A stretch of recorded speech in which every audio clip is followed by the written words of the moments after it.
तो अपन जो है अब एक लेवल अप कर लेते हैं, ठीक है, पीएच कैलकुलेशन में। अब हम करेंगे वीक एसिड का पीएच कैलकुलेशन। एक लेवल अप कैसे हुआ ये देखते हैं। देखो वीक एसिड में क्या पंगा है, वीक एसिड में क्या प्रॉब्लम है कि ये 100% डिसोसिएट नहीं होता। अब अगर ये 100% डिसोसिएट नहीं होता तो हम अब ये नहीं लिख सकते कि भैया जो एसिड की कॉन्सेंट्रेशन दे रखी है वो ही H+ की कॉन्सेंट्रेशन भी होगी। अब यहां पे एक स्टेप ऐड हो जाएगा कि हमको H+ की कॉन्सेंट्रेशन निकालने के लिए अल्फा को अकाउंट में लेना पड़ेगा। बस इतना सा ही फर्क है और कोई फर्क नहीं है। पीएच की कैलकुलेशन तो आज भी वही रहेगी, minus log of concentration of H+ to the base 10, ठीक है। सो हमको डिसोसिएशन कांस्टेंट के को यूज करना पड़ेगा, ठीक है। चलो सो लेट्स से मेरे पास ये एक वीक मोनोप्रोटिक एसिड है, ये सिर्फ एक ही H+ दे सकता है, Ha। तो T=0 पे इसकी कॉन्सेंट्रेशन थी C, H+ था 0, A- था 0। T इक्विलिब्रियम पे, जब भी इक्विलिब्रियम वाला टाइम आ गया, इक्विलिब्रियम एस्टैब्लिश हो चुका है, तो ये तो कितना बच जाएगा, C अल्फा खर्च हो गया Ha का, तो बचा कितना C × 1 - अल्फा, H+ का C अल्फा बना और A- का C अल्फा बना, ठीक है। अब मैं क्या करूंगा भाई, C अल्फा कैलकुलेट कर लूंगा तो मेरा काम हो जाएगा। अब यहां पे वापस से वही वाली इंटरेस्टिंग हमारी अप्रोक्सीमेशंस वाली कहानी आ जाएगी।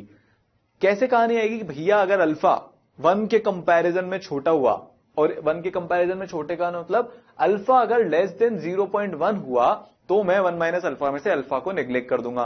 1 - अल्फा कहां आता है, वो के के एक्सप्रेशन में आ जाएगा। के का एक्सप्रेशन C⁴/1 - अल्फा। जैसे ही मैंने नीचे से अल्फा को नेग्लेक्ट किया 1 के सामने, तो मेरा काम क्या हो जाएगा, मेरा काम बहुत ही आसान हो जाएगा। के को C⁴ लिख सकता हूं, तो मेरा फटाफट से क्या कैलकुलेट हो जाएगा, के मेरे को पता होगा, सी मेरे को पता होगा, अल्फा मेरा कैलकुलेट हो जाएगा, C अल्फा से मेरा H+ भी कैलकुलेट हो जाएगा, ठीक है। सो अगर अल्फा लेस देन 1 हुआ, 1 - अल्फा अप्रोक्सीमेटली इक्वल टू 1, सो के किसके बराबर हो गया, प्रोपोर्शनल अप्रोक्सीमेटली C⁴ के बराबर हो गया। हमने अप्रोक्सीमेशन कर लिया। तो ये वाला जो अप्रोक्सीमेशन है, ये वाला हमारा ब्रह्मास्त्र है जिसको हम बार बार इन्वोक कर रहे हैं, ठीक है। ये हमारी कैलकुलेशन को सुपर इजी, सुपर फास्ट बना देता है।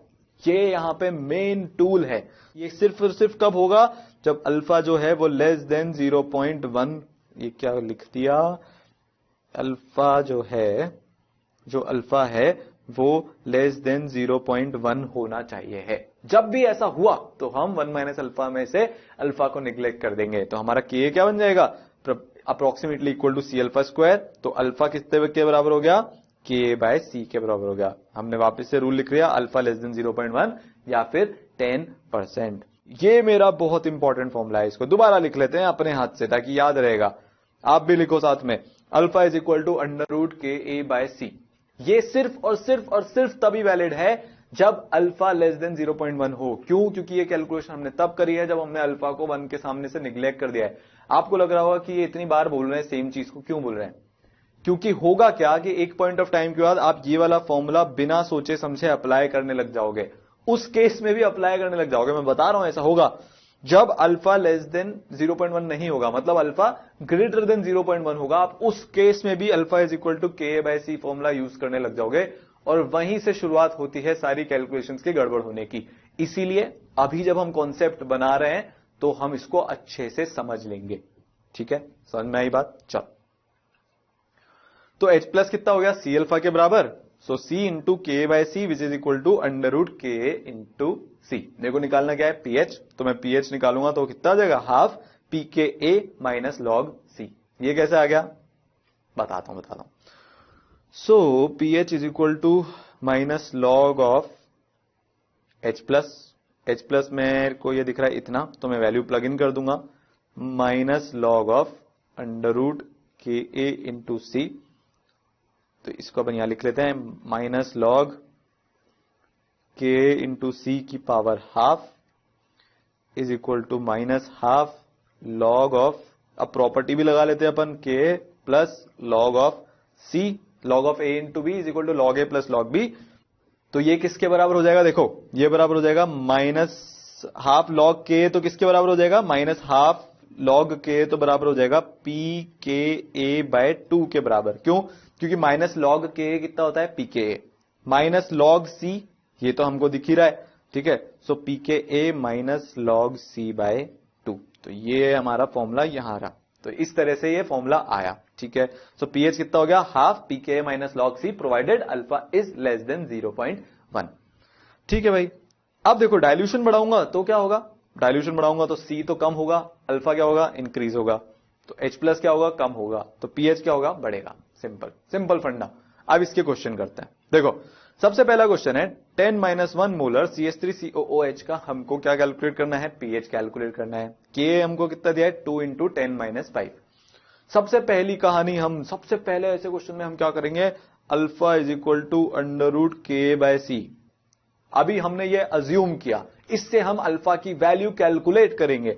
अल्फा की वैल्यू आई 2 × 10-5 अपॉन 10-1 का अंडर रूट, और ये वैल्यू मेरी कितनी आई, ये मेरी वैल्यू आई 2 × 10-2 और ये अंडर रूट में, and this value is less than 0.1। तो अब मैं 1 - अल्फा में से अल्फा को निग्लेक्ट कर सकता हूं डायरेक्टली। मेरी ये वाली जो कैलकुलेशन, ये वाली जो मेरी अल्फा की वैल्यू है, मैं अब इसी को यूज करके अपना पीएच वगैरह सब कुछ कैलकुलेट कर लूंगा, तो मेरी लाइफ बहुत आसान हो जाएगी। ठीक है, बस सबसे पहला स्टेप आपने देखा मैंने क्या किया, जैसे ही मेरे को के और सी की वैल्यू दिखी, मैंने उसको क्या किया कि जो अजम्पशन बना के हमने फॉर्मूला डिराइव किया था उसमें अल्फा, उसमें सारी वैल्यूज को प्लग इन किया, के की वैल्यू को डाला, सी की वैल्यू को डाला। अब के और सी की वैल्यू को मैंने डाला तो उससे अल्फा आया मेरा। अब अगर अल्फा मेरा लेस देन 0.1 आ गया, मतलब मेरा अजम्पशन सही है, मतलब मैं 1 - अल्फा में से अल्फा को निग्लेक्ट कर सकता हूं। अब देखो क्या फटाफट कैलकुलेशन होगी। CH3COH एसिटिक एसिड, इसका रिएक्शन क्या होता है, ये होता है भैया CH3CO- इक्विलिब्रियम पे क्या हो जाएगा, C1 - alpha C alpha C alpha. अब तो रात को कोई 2 बजे भी अगर आपको उठा के पूछ ले कि ये C1 - alpha C alpha C alpha लिखना है, तो अब आपको ये एकदम सपनों में दिखना चाहिए, oh C1 - alpha C alpha C alpha, है ना, इतनी बार हमने लिख लिया। चलो, so K is equal to C alpha square upon 1 - alpha. Alpha को हम निग्लेक्ट करने वाले हैं, मजा आने वाला है।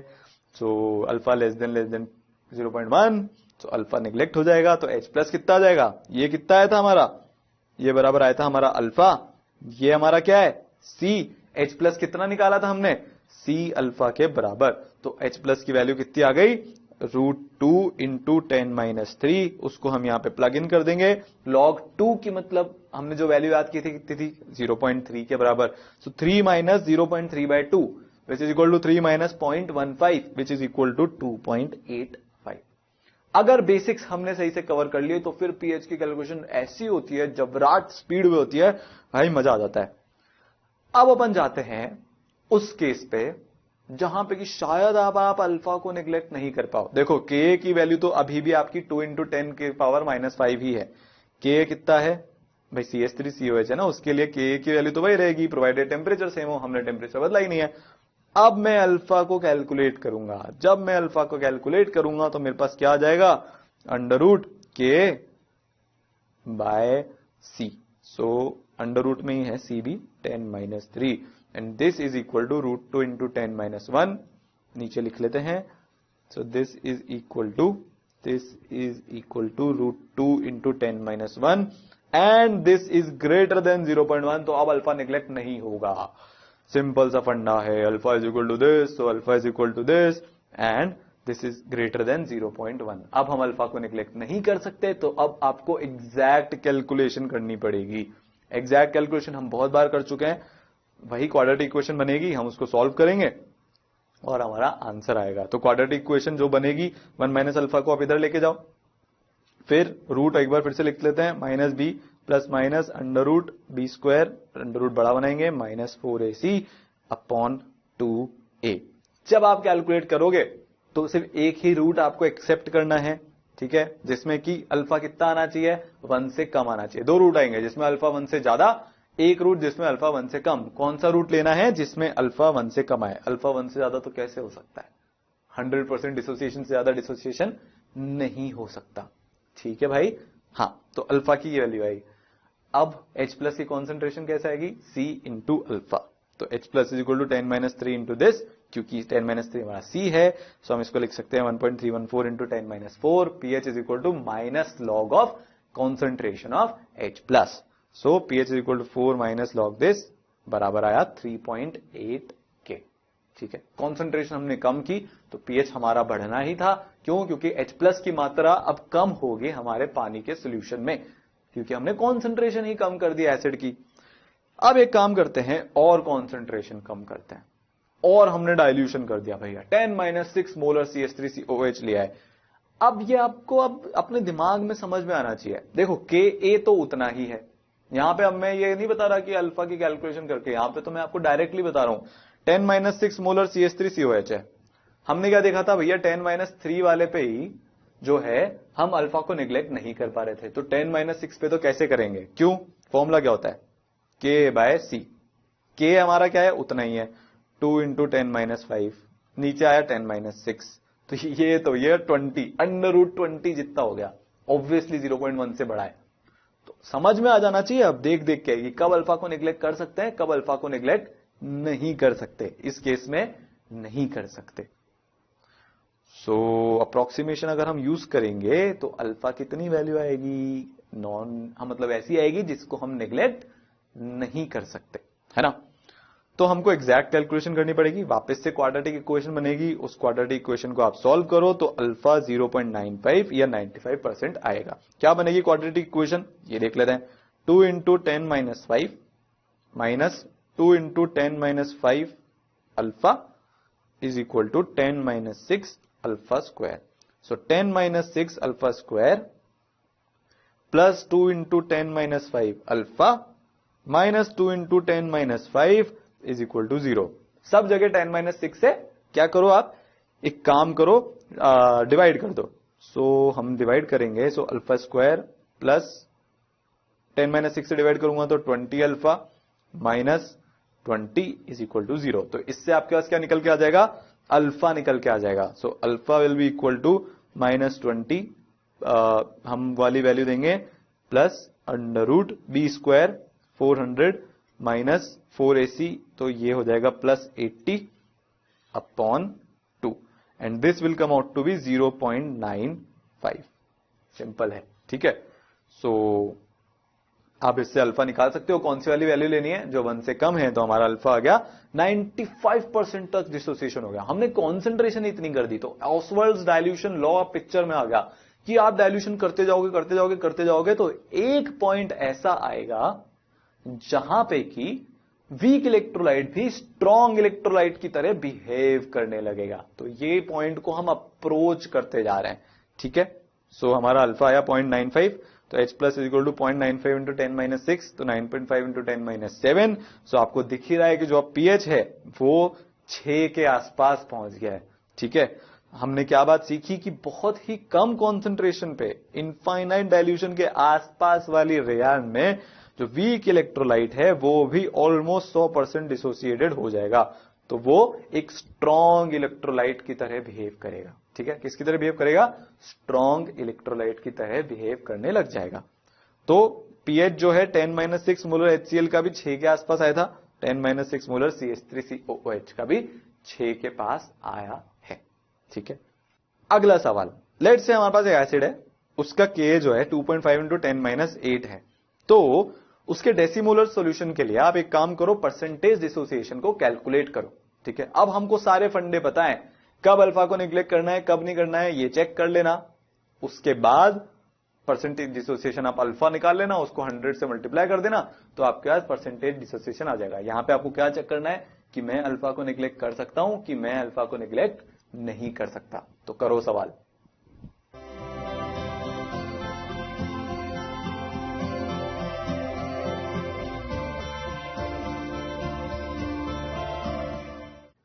हाँ तो भाई क्या किया आपने यहां पे? √K/C कैलकुलेट करना है आपको। सो HA giving H+ + A- C00 C1 - alpha, और यहां पे आ जाएगा हमारा C अल्फा, ठीक है।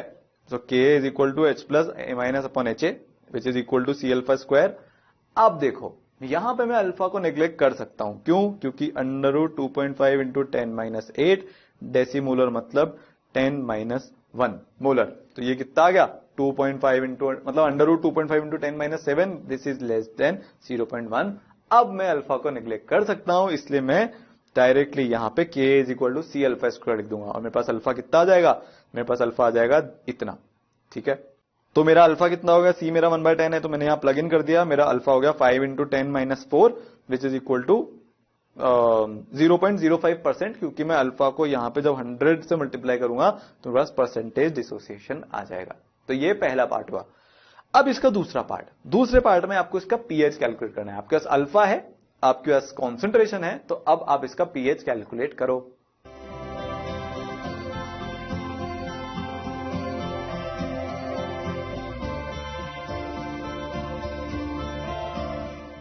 तो पीएच कैसे कैलकुलेट करते हैं, पीएच कैलकुलेट करते हैं सी अल्फा से।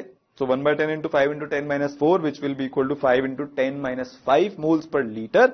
इसको आप minus log of H plus में प्लग इन कर दोगे, so 5 minus log 5 which is equal to 4.3। इस क्वेश्चन से एक चीज हमको और सीखनी है कि लॉग 5 की वैल्यू इज इक्वल टू 0.7। ये अप्रॉक्स वैल्यू है, दिस इज अप्रॉक्स वैल्यू, ठीक है। तो हमको तीन वैल्यू याद हो गई कि भाई लॉग 3 0.477 और log 2 इज इक्वल टू 0.3। सारी वैल्यूज अप्रॉक्स हैं। क्या है ये, अप्रॉक्स वैल्यू है, एग्जैक्ट वैल्यू नहीं है, अप्रॉक्स वैल्यू है। ये तीनों वैल्यू आप याद कर लो, फिर आप लॉग निकालने में एकदम माहिर हो जाओगे। होपफुली आपको पहले से ही याद है। तो हमारा पीएच भी कैलकुलेट हो गया। अब हमको OH minus ion concentration calculate करना है, तो ये भी कर लो। ये तो बाएं हाथ का खेल है, करो।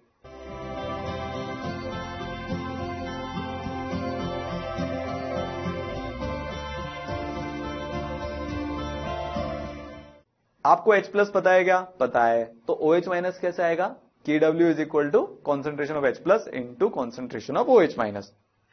सो H प्लस OH माइनस की कॉन्सेंट्रेशन का multiplication is equal to this. H plus हमको पता ही है 5 इंटू 10-5, तो OH माइनस मेरा कितना आ जाएगा 2 इंटू 10-10 मोल्स पर लीटर। नेक्स्ट हम जाते हैं कि अगर कोई पॉलीप्रोटिक वीक एसिड हुआ तो हम इसका कैसे एनालिसिस करेंगे, कैसे इसका पीएच निकालेंगे। अच्छा, एक जो इंफॉर्मेशन है वो ये है कि H2SO4 एक अकेला पॉलीप्रोटिक स्ट्रॉन्ग एसिड है, बाकी सारे पॉलीप्रोटिक एसिड वीक होते हैं। सो H2SO4 only strong polyprotic acid, ठीक है। बाकी सब के सब वीक। जितने भी पॉलीप्रोटिक एसिड हैं, H2S हो चाहे H3PO4 हो, ये सब पॉलीप्रोटिक एसिड वीक एसिड की कैटेगरी के होते हैं। सो क्या क्या केस हो सकते हैं भाई, डायप्रोटिक हो सकता है। तो डायप्रोटिक मतलब जो 2 प्रोटॉन्स देने के काबिल हो, मतलब 2 H प्लस दे सकता हो। सो हम एक वीक डायप्रोटिक एसिड लेते हैं, जनरलाइज केस H2A पानी के अंदर, जिसका कॉन्सेंट्रेशन है M, और इसका एनालिसिस करेंगे। हमको क्या दिया है, C, Ka1 मतलब पहला डिसोसिएशन कांस्टेंट, Ka2 मतलब दूसरा डिसोसिएशन कांस्टेंट। तो चलो इसका एनालिसिस करते हैं। अगर मैं इसके लिए रिएक्शन लिखूं, तो जो पहला डिसोसिएशन होगा, जो पहला H प्लस मिलेगा, उसके लिए हमारा रिएक्शन क्या होगा भाई, H2A प्लस H2O मिलेगा HA minus plus H3O plus, ठीक है। तो इक्विलिब्रियम पे कॉन्सेंट्रेशन लिखूंगा, सो C 1 माइनस अल्फा 1, ये हमको पता ही है। अब ये C alpha 1 1 minus alpha 2, C alpha 1 plus C alpha 1 alpha 2, ये कहां से आ गया, ये क्या होगा, समझते हैं। ये आपको वैसे समझ में आ जाएगा फटाक से, जैसे ही मैं दूसरी रिएक्शन लिखूंगा। पहले इसके लिए हमको क्या बताया भाई, डिसोसिएशन कांस्टेंट है Ka1। दूसरी रिएक्शन क्या होगी, अब ये जो HA माइनस है ये फर्दर टूट रहा होगा। किसमें टूटेगा ये, A2 माइनस में और H3O प्लस में। तो H3O प्लस हमको कौन कौन से सोर्स से मिला, देखो, एक तो इस वाली रिएक्शन से, एक इस वाली रिएक्शन से। अभी H3O प्लस पे फोकस करते हैं। H2A ने कितना H3O प्लस दिया होगा, C इंटू अल्फा 1 के बराबर, तो C इंटू अल्फा 1 के बराबर। HA माइनस की कॉन्सेंट्रेशन जब पहला रिएक्शन कंप्लीट हुआ है, अभी मान लो ये वाला रिएक्शन नहीं है, इस वाले रिएक्शन को भूल जाओ कि ये वाला रिएक्शन नहीं है, तो HA माइनस जो है वो कितना बनाओगा, वो बनाओगा C अल्फा 1, इतना बनाओगा HA माइनस, ठीक है। अब दूसरा रिएक्शन में क्या हो रहा है, ये जो HA माइनस है ये टूट रहा है, तो इसकी इनिशियल कॉन्सेंट्रेशन कितनी हो गई, so at T is equal to, इसको हम बोल देते हैं इक्विलिब्रियम वाली इस टाइम को T1। So at T is equal to T1 पे जब पहली रिएक्शन इक्विलिब्रियम में आ गई है, दूसरी रिएक्शन अभी जस्ट शुरू होने वाली है, अभी तक शुरू नहीं हुई है। यहां पे कॉन्सेंट्रेशन HA माइनस की कितनी थी, C अल्फा 1, और A2 माइनस की कितनी थी 0, H3O प्लस की कितनी थी C अल्फा 1। C अल्फा 1 कैसे आई, यहां से आई, ठीक है। अभी तक Ha माइनस ने अभी डिसोसिएशन शुरू नहीं किया है। स्टेप 1 क्या हुआ भाई, H2A जो है वो डिसोसिएट हुआ Ha माइनस में और H3O प्लस में। तो इसके लिए देखो एट इक्विलिब्रियम इसकी कॉन्सेंट्रेशन तो हो जाएगी C1 माइनस अल्फा 1, ये हम रिएक्शन लिखते ही आ रहे हैं। Ha माइनस की कितनी हो जाएगी C अल्फा 1 और H3O प्लस की हो जाएगी C अल्फा 1।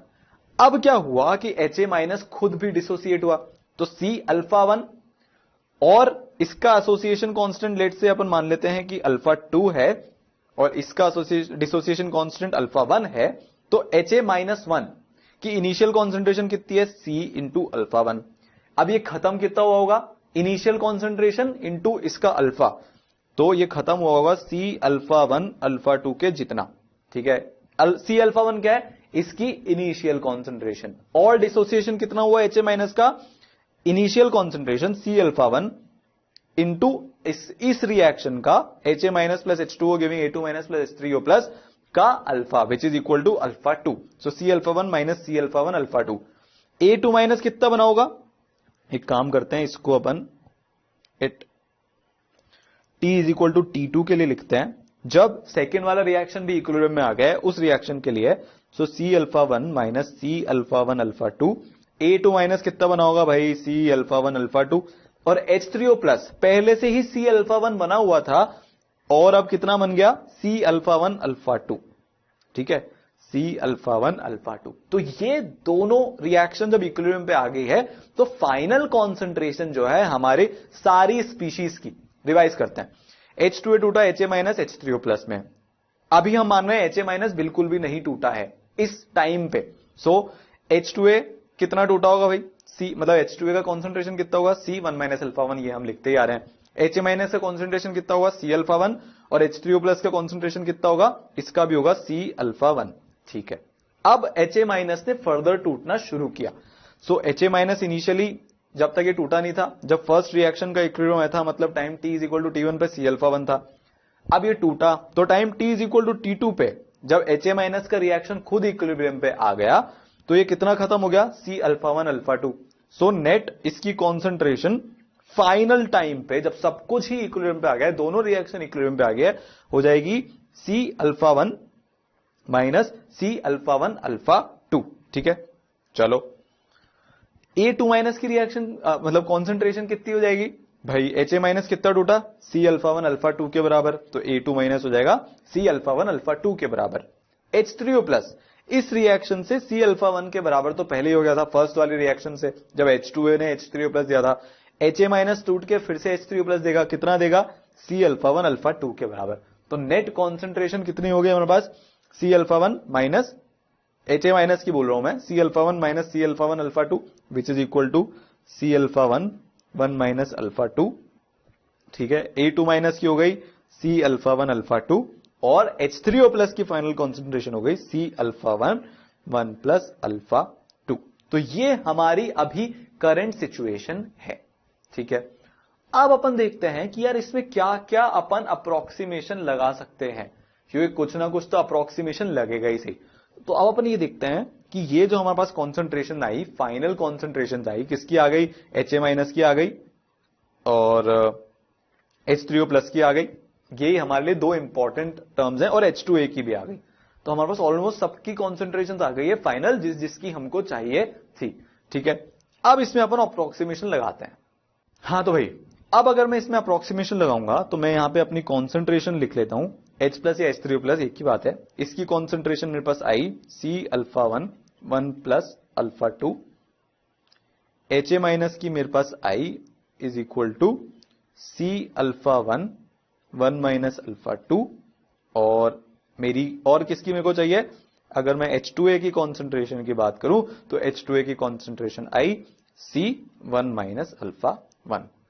अब देखो ये जो वीक पॉलीप्रोटिक एसिड होते हैं इनके लिए पहले मैं इंपॉर्टेंट चीजें लिखता हूं। सो फॉर वीक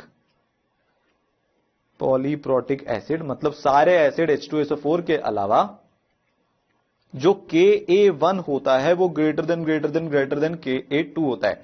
जैसे अगर मैं H2S की बात करूं तो H2S के लिए Ka1 तो बराबर होता है 10 - 7 के, और जो Ka2 होता है वो बराबर होता है 10 - 14 के। तो इतना अंतर है, जनरल डेटा सेट ऐसा ही है। सो Ka1 Ka2 से बहुत ज्यादा है। इसका मतलब क्या हुआ कि जो अल्फा 1 है ये भी अल्फा 2 से बहुत ही ज्यादा होगा। ठीक है, एक और इंपॉर्टेंट बात, क्योंकि अब ये डिसोसिएट ही बहुत कम हो रहा है सेकेंड टाइम, तो अल्फा भी बहुत कम होगा, तो अल्फा 1 अल्फा 2 से बहुत ज्यादा होगा। इसका मतलब क्या है कि जो अल्फा 2 है वो बहुत कम होगा किससे, सॉरी 0.1 से। अल्फा 2 क्या होगा, बहुत बहुत बहुत कम होगा 0.1 से। इसका मतलब जहां जहां पे भी मेरा 1 के रिस्पेक्ट में अल्फा 2 है तो मैं अल्फा 2 को तो नेग्लेक्ट कर सकता हूं। हमने क्या देखा कि भाई Ka1 जो है वो Ka2 से बहुत बड़ा है, मतलब अल्फा 1 अल्फा 2 से बहुत बड़ा है, और अल्फा 2 बहुत छोटी क्वांटिटी होगी तो वो 0.1 से भी बहुत छोटी होगी।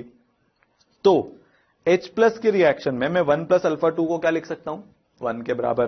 तो ये अप्रोक्सीमेटली किसके इक्वल हो जाएगा, C अल्फा 1 के। तो इसको हमने बॉक्स में डाल लिया, काम की क्वांटिटी है। Ha माइनस ये किसके बराबर हो जाएगा, अल्फा 2 फिर से निगलेक्ट हो जाएगा 1 के सामने, तो ये बराबर हो जाएगा approximately equal to C alpha 1 के। इसको मैंने बॉक्स में डाल लिया। ठीक है, सो H प्लस और Ha माइनस की कॉन्सेंट्रेशन तो ऑलमोस्ट बराबर हो गई। अब बात आती है H2O पे। अब मैं अल्फा 1 को 1 के सामने निगलेक्ट करूंगा कि नहीं करूंगा, इसकी कैलकुलेशन तो मेरे को करनी पड़ेगी, जैसे कि हम अभी तक करते आ रहे हैं। अल्फा 1 के बारे में हम श्योरिटी से नहीं कह सकते कि ये 0.1 से छोटा होगा कि नहीं होगा, ये हमको कैलकुलेशन से देखना पड़ेगा। तो ये हमको अभी तक दो क्वांटिटी समझ आई, Ha माइनस की कॉन्सेंट्रेशन और H प्लस की कॉन्सेंट्रेशन। ठीक है, तो ये हमारा अप्रोक्सीमेशन हो गया। क्या अप्रोक्सीमेशन हो गया कि 1 के सामने अल्फा 2 निगलेक्ट हो जाएगा, तो Ha माइनस निकल गया, H प्लस निकल गया। H2A की फाइनल कॉन्सेंट्रेशन निकालने के लिए हम अल्फा 1 को निकाल के देख लेंगे। तो बेस्ट तरीका इसको समझने का यह है कि अपन सवाल करते हैं। ठीक है, तो सवाल आपसे बोल रहा है कि आपको H प्लस कैलकुलेट करना है, HS माइनस कैलकुलेट करना है, H2 माइनस कैलकुलेट करना है और H2S कैलकुलेट करना है, इनकी concentration in 0.1 molar H2S given that Ka1 की वैल्यू आपको दी है 10-7, Ka2 की वैल्यू दी है आपको 10-14। आपको अल्फा 1 और अल्फा 2 भी कैलकुलेट करना है। ठीक है, तो ये वाला सवाल मैं कराऊंगा।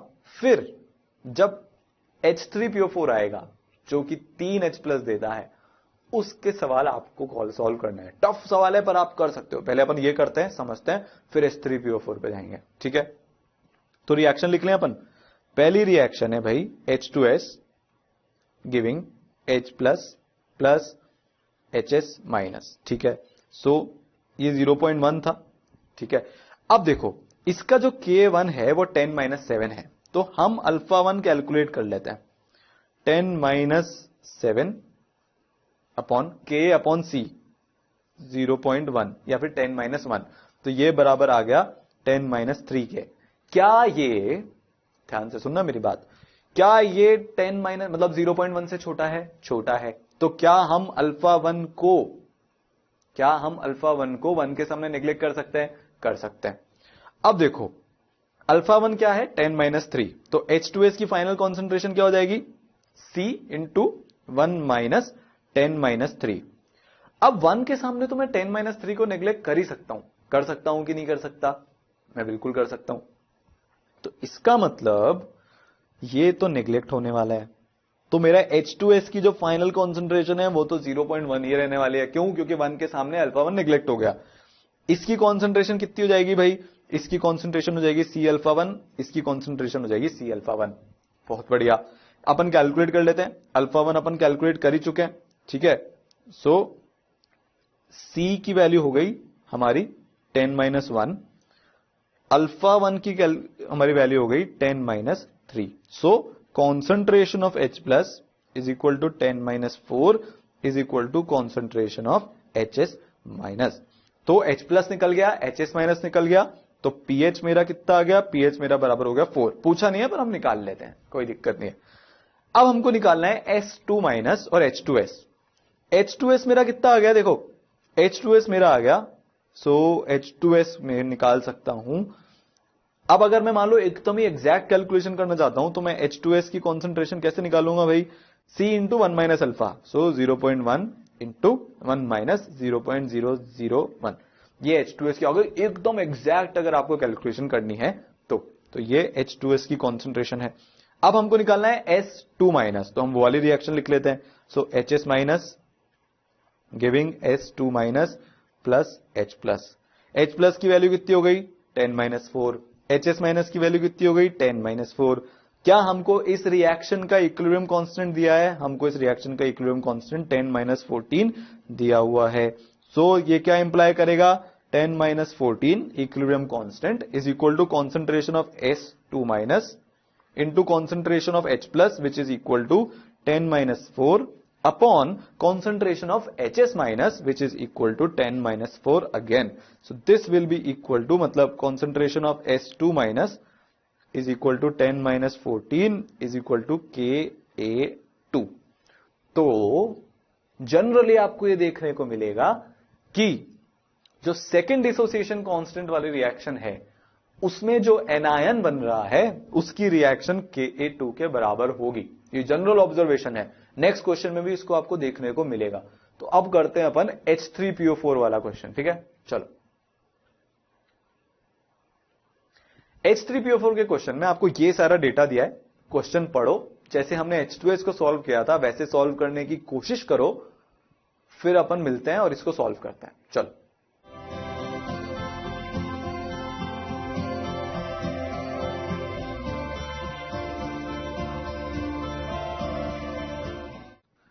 हाँ, तो भाई इस क्वेश्चन में हमको बहुत सारी चीजें दी है। हमको H प्लस पूछा है, H माइनस पूछा है, H3PO4, H2PO4 minus, HPO4 minus और PO4 3 माइनस। इनिशियल कॉन्सेंट्रेशन हमको दिया है H3PO4 का, Ka1 दिया है, Ka2 दिया है, Ka3 दिया है। रिएक्शन लिख लेते हैं भाई। H3PO4 पहली रिएक्शन, फर्स्ट डिसोसिएशन की रिएक्शन हम लिख रहे हैं H plus plus H2PO4 minus, ठीक है। अल्फा निकाल लेते हैं हम। So alpha is equal to मेरा आ जाएगा 10 माइनस 3 अपॉन 10 माइनस 1 का under root Ka/C which is equal to 10 minus 1 is equal to 0.1। इसको भी हम निग्लेक्ट कर सकते हैं, 0.1 को भी हम निग्लेक्ट करने के दायरे में इंक्लूड कर लेते हैं, ठीक है। सो मेरा H3PO4 कितना हो जाएगा भाई फाइनल? मेरा ये हो जाएगा 0.1 इंटू 1 माइनस 0.1। ये तो मेरा H3PO4 हो गया। मेरा H प्लस कितना हो जाएगा? C into alpha. So C into alpha में कैसे निकाल सकता हूं? C मेरा क्या है 10 माइनस 1, अल्फा क्या है 10 माइनस 1। सिमिलरली ये भी 10 माइनस 1 इंटू 10 माइनस 1। तो मेरा H प्लस आ गया, मेरा H2PO4 माइनस आ गया। तो हम लिख लेते हैं concentration of H plus is equal to 10 minus 2। This implies pH is equal to 2। Similarly concentration of H2PO4 minus, ये भी बराबर हो गया 10 माइनस 2 के। कॉन्सेंट्रेशन ऑफ H3PO4 ये मैं कितना देख रहा हूं 0.1 इंटू 0.9। 1 माइनस 0.1 कितना होता है 0.9।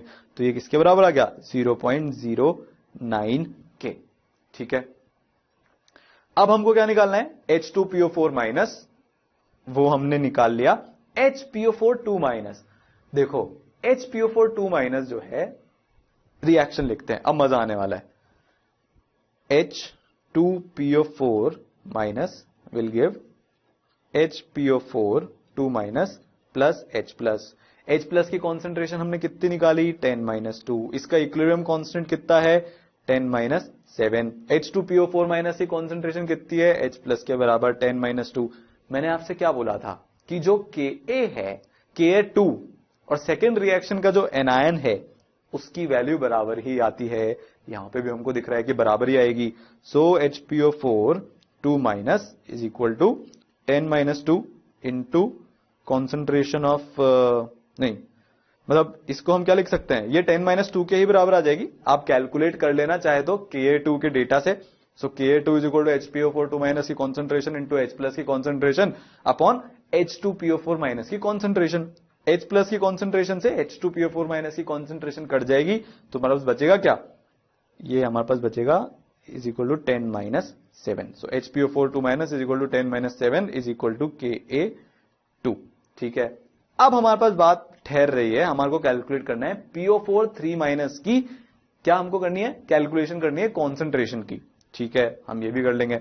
सो हमारा रिएक्शन क्या है भाई HPO4 2 माइनस, यहां पे Ka3 जिसकी वैल्यू हमको 10 माइनस 13 दी हुई थी, giving H plus plus PO4 3 minus. So मैं क्या लिख सकता हूं इसके लिए इसके लिए मैं डिसोसिएशन कांस्टेंट की इक्वेशन लिख लूंगा 10 माइनस 13 H प्लस की कॉन्सेंट्रेशन कितनी है 10 माइनस 2 HPO4 2 माइनस की कॉन्सेंट्रेशन कितनी है 10 minus 7 so 10 minus 2 into concentration of PO4 3 minus upon concentration of HPO4 2 minus जो कि मेरे को पता ही है इक्वल टू 10 माइनस 7। सिंपल सा फंडा है। सो मेरे पास कितना आ जाएगा ये 10 माइनस 7 ऊपर जाएगा तो 10 माइनस 20 अपॉन 10 माइनस 2 यहां से नीचे आएगा इधर। So is equal to concentration of PF4 3 minus which is equal to 10 raise to the power minus 18। इस तरह से जैसे भी ये सवाल आए तो स्टेप बाय स्टेप कैलकुलेशन करते जाओ। सबसे पहले चेक कर लो कि मैं पहले अल्फा को नेग्लेक्ट कर पा रहा हूं क्या 1 के सामने। उसके बाद वाले सारे अल्फा तो पॉलीब्रोटिक के केस में नेग्लेक्ट होने ही वाले हैं। जस्ट आपको पहले अल्फा के लिए कैलकुलेट करना है। अगर आप पहले अल्फा को नेग्लेक्ट कर पा रहे हो तो उसके बाद वाले अल्फा तो नेग्लेक्ट होते चले ही जाएंगे। ठीक है, रिएक्शन लिखते जाओ, के की एक्सप्रेशन लिखते जाओ, आंसर आता जाएगा। ठीक है, सिंपल।